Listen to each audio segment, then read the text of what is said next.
10 நிமிஷம் கொஞ்சம் சிந்தனைகளை விட்டுட்டு பேச்சை குறைச்சிட்டு கொஞ்சம் நான் பேசுறது மட்டும் கவனிங்க. உங்கள் வாழ்க்கையில் இது ஒரு திருப்புமுனையாக இருக்கிறதுக்கு இது ஒரு வாய்ப்பு இருக்கு. வாழ்க்கையில் மிகப்பெரிய விஷயம் என்னதுன்னா கிராட்டிடியூட்.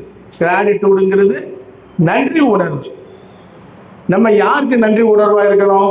முதல்ல நம்ம படைத்த ஆண்டவனுக்கு நன்றி உணர்வாக இருக்கும். நம்ம அம்மா அப்பா நம்மளை வளர்க்காங்க, சாப்பாடு போட்டு படிப்பு சொல்லிக் கொடுத்து படிப்புக்கு தேவையான எல்லா உதவிகளையும் செஞ்சு ட்ரெஸ் எடுத்து கொடுத்து ஒரு பாதுகாப்பான ஒரு சூழலை உருவாக்கி கொடுக்காங்க. அவங்களுக்கு நன்றி உணர்வாக இருக்கணும். அதுக்கப்புறம் இந்த ஸ்கூல் ஒரு அருமையான ஸ்கூல். இந்த ஸ்கூலில் உங்களுக்கு எல்லாமே பாடங்கள் ரொம்ப அழகாக சொல்லி கொடுக்காங்க. அந்த பள்ளிக்கூடத்துக்கு நம்ம நன்றி உணர்வாக இருக்கணும். நான் என்னுடைய நன்றி உணர்வை நான் முதல்ல சொல்லியிருந்தேன். அதாவது எனக்கு வாய்ப்பு வழங்கிய இந்த இந்து மேல்நிலைப் பள்ளியுடைய செயலாளர் சார் அவங்களுக்கும், அடுத்தது தலைமை ஆசிரியர் மேடம் அவங்களுக்கும், இந்த ஆசிரியர் பெருமக்கள் அனைவருக்கும் நன்றியை தெரிவிச்சுக்கிறேன். ஏன்னா உங்களை மாதிரி ஒரு இளம் தலைமுறை பேசுறதுக்கு ஒரு அருமையான வாய்ப்பு. அதாவது நம்ம எல்லாருமே நம்ம என்ன நினைப்போம்? நீட்டு படிக்கணும், டாக்டர் ஆகணும், லா படிக்கணும், அடுத்தது என்னது கியூட் எக்ஸாம் எழுதி ஒரு பெரிய பெரிய டிகிரி எடுத்து படிக்கணும். அதே மாதிரி ஏகப்பட்ட வாய்ப்புகள் இருக்கு. எல்லாமே சூப்பரான வாய்ப்புகள் தான், அதெல்லாம் நான் இல்லைன்னு சொல்லலை. எல்லாமே நல்ல வாய்ப்பு. உங்களுக்கு தெரியாத ஒரு புது ஃபீல்டை நான் இன்னைக்கு அறிமுகப்படுத்துதேன். உங்களுக்கு புரியுதோ புரியலையோ நீ கேட்டுக்கோ.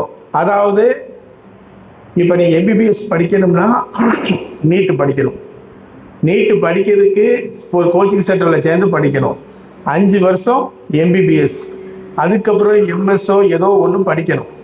இது வசதி வாய்ப்பு இருக்கக்கூடிய ஒரு குடும்பத்துக்கு சரியா இருக்கும். வசதி இல்லாத குடும்பத்துக்கு இது செட் ஆகாது. அதாவது கவர்மெண்ட் ஆஃப் எக்ஸாமினேஷன்ஸ், அதாவது காம்படிட்டிவ் எக்ஸாமினேஷன் ஒன்று இருக்கு, போட்டித் தேர்வு. போட்டித் தேர்வுங்கிறது ரொம்ப ரொம்ப ஒரு ஈஸியான விஷயம். நம்ம என்ன நினைச்சுக்கிறோம், அது நமக்கும் அதுக்கும் சம்பந்தம் இல்லைன்னு நினைக்கும். டிஎன்பிஎஸ்சி, டிஎன்பிஎஸ்சிங்கிறது என்னதுமா? Tamil Nadu public service commission. தமிழ்நாடுடைய கவர்மெண்ட் வேலை பூராமே இந்த இடத்துல என்ன செய்யணும்? அந்த லாஸ்ட் பெஞ்சில் உள்ளவங்க பேசிக்கிட்டு இயல்பா அவங்க இருக்காங்க. உங்களுக்கும் சேர்த்து தான் சொல்லுறேன், இந்த லாஸ்ட் 2 ரோல வர பசங்க. அதனால கொஞ்சம் கவனிங்க. டிஎன்பிஎஸ்சிங்கிறது தமிழ்நாடு பப்ளிக் சர்வீஸ் கமிஷன். அதில் ஃபர்ஸ்ட் போஸ்டிங் என்னதுன்னா குரூப் 1. குரூப் 1ங்கிறது sub collector post, deputy superintendent of police. நீங்க பார்த்துருக்கீங்கல்ல, sub collector, deputy superintendent of police. நம்ம ஃபீல்டில் சொல்லுதேன் சிஇஓ அப்படிமாங்க, சீஃப் எஜுகேஷனல் ஆஃபீஸர். அந்த மாதிரி லெவலுக்கு நீ போகணும்னு நினைச்சேன்னா கண்டிப்பா போகலாம். ஒரு டிகிரி இருந்தா மட்டும் போதும்.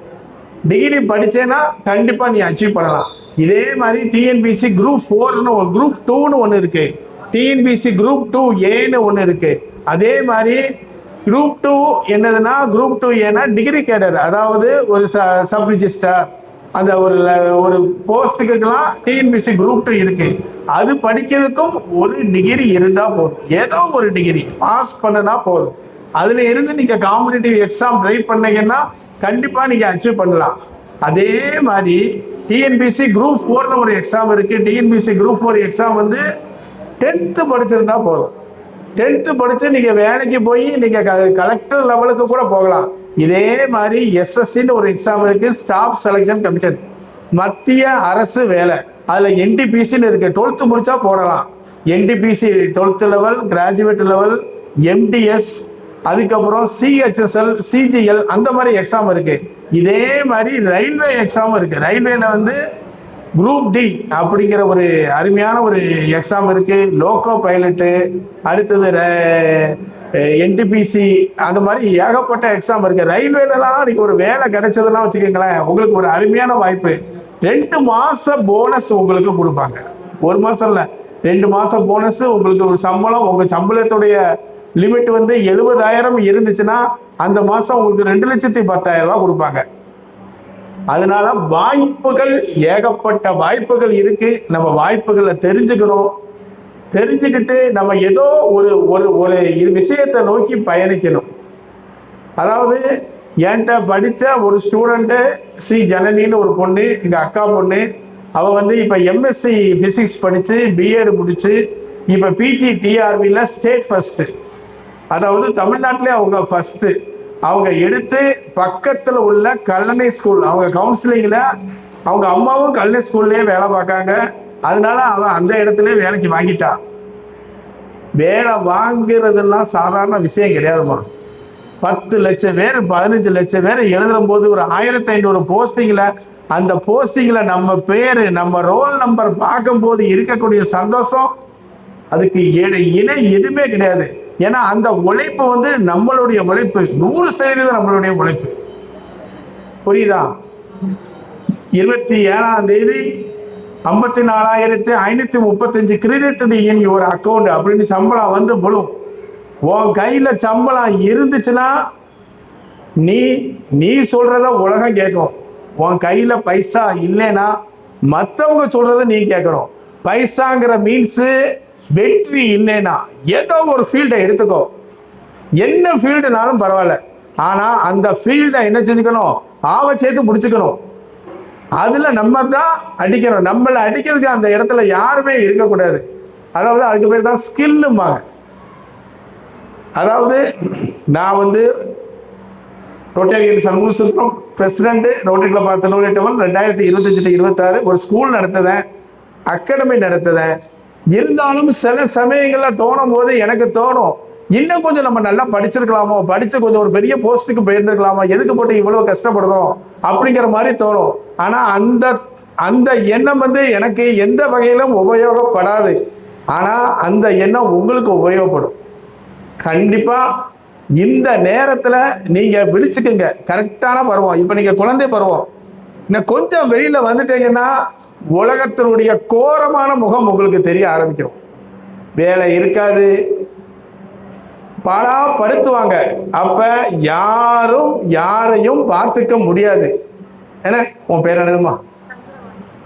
இப்ப சந்திரா மட்டும்தான் பார்த்துக்க முடியும். இது வந்து ஒரு வாழ்க்கையினுடைய மிகப்பெரிய ஒரு தத்துவம். அதை புரிஞ்சுக்கோங்க. யாருமே பார்த்துக்க முடியாது. இப்ப பக்கத்துல அந்த பொண்ணு உட்காந்துருப்பா, அவ உட்காந்துருப்பா, ஹெல்ப் பண்ணுவா, எதுவும் செய்வா. ஒரு சட்டன் பீரியட்ல நம்ம தனியா தான் நிற்போம். தனியா நிற்கும் போது எது ஹெல்ப் பண்ணோம்னா நம்ம படிச்ச படிப்பு, நம்மளுடைய கல்வி மட்டும்தான் நம்மளை படிக்கும், நம்மளை தூக்கி விடும். படிச்சு ஒரு வேலைக்கு போனா தான் நம்மளால ஜெயிக்க முடியும். அதனால தயவு செய்து நல்லா படிங்க. அதாவது லைஃப் எஜுகேஷன் அப்படிம்பாங்க. அதாவது சென்னையில் ஒரு சர்வே எடுத்தாங்க, 1000 ஸ்டூடெண்ட்டை சர்வே எடுத்தாங்க. இது வந்து 1 வருஷத்துக்கு முன்னாலேயோ 2 வருஷத்துக்கு முன்னாலே இல்லையா, கிட்டத்தட்ட 3 மாசத்துக்கு முன்னால சென்னையில் ஒரு சர்வே எடுத்தாங்க. 1000 குழந்தைகளை எடுத்தாங்கன்னா 250 பிள்ளைகளுக்கு நீரிழிவுக்கான ஒரு சிம்டம் இருந்தது. ஏன்னா அதனால உடல் உழைப்புங்கிறது கண்டிப்பா தேவை. பிசிக்கல் எக்ஸசைஸ் தேவை. எப்போ பார்த்தாலும் செல்லை பார்த்துக்கிட்டே உட்கார்ந்துருக்க கூடாது. கொஞ்சம் பிசிக்கல் எக்ஸசைஸும் கண்டிப்பா பண்ணணும். இப்போ வந்து இன்னைக்கு வந்து உங்க ஸ்கூல் உங்களை அருமையா பார்த்துக்கிட்டு இருக்கு. நீ எதுவும் தப்பு பண்ணா உங்க ஸ்கூல் உங்களை கண்டுபிடிச்சிடும். உங்க அம்மா அப்பா நல்லா பார்த்துக்கிட்டு இருக்காங்க. 12th முடிச்சவனே படிக்கிறதுக்கோ எதுக்கோ நீ வெளியில போவ.